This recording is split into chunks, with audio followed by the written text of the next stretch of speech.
I've seen various articles around the web, some interesting articles recently about Obama and race and the Chinese view of Obama and racism.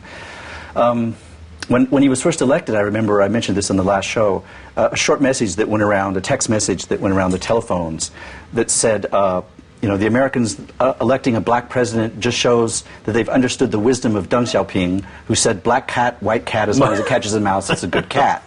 Which is a joke, right? But I mean, they were very focused on and amazed that America had elected a black president. But since then, I've seen many articles analyzing an undertone of racism, you know, among the Chinese people toward, you know, Obama because of his Afro-American heritage.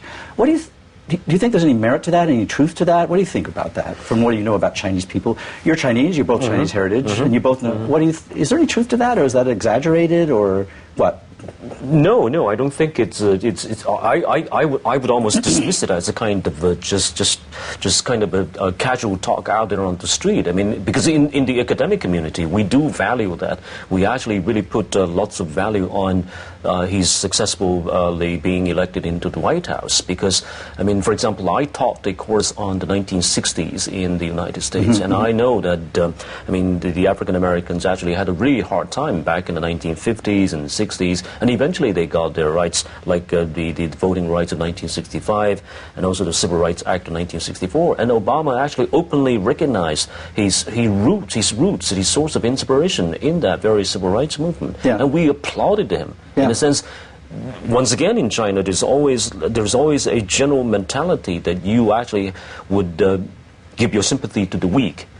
And this is the race that is supposed to be the weak race, yeah. I mean, in the States, and now they rose to power, they rose to prominence, yeah. And so it's very admirable. Yeah, I'm just asking, any comments, Stephen? Well, I think the Chinese view on race is quite sort of complicated because China is a big nation, but 90% of the population is Han Chinese, despite you have these 55 other ethnic minorities. So I haven't seen much of these, you know, race talks on Obama, but I think there's a famous recent example about another half-black person that sort of like made a lot of media rounds. I don't know if you heard about that girl in Shanghai who entered a reality show, a singing contest. Basically, she's half-black, and her father is basically, I think, an African-American, and her mother's local Shanghainese, but her father left when she was just born, so raised by a single mother. When she went to that reality show, you know, just to sing. Just a Chinese reality show. Exactly. But she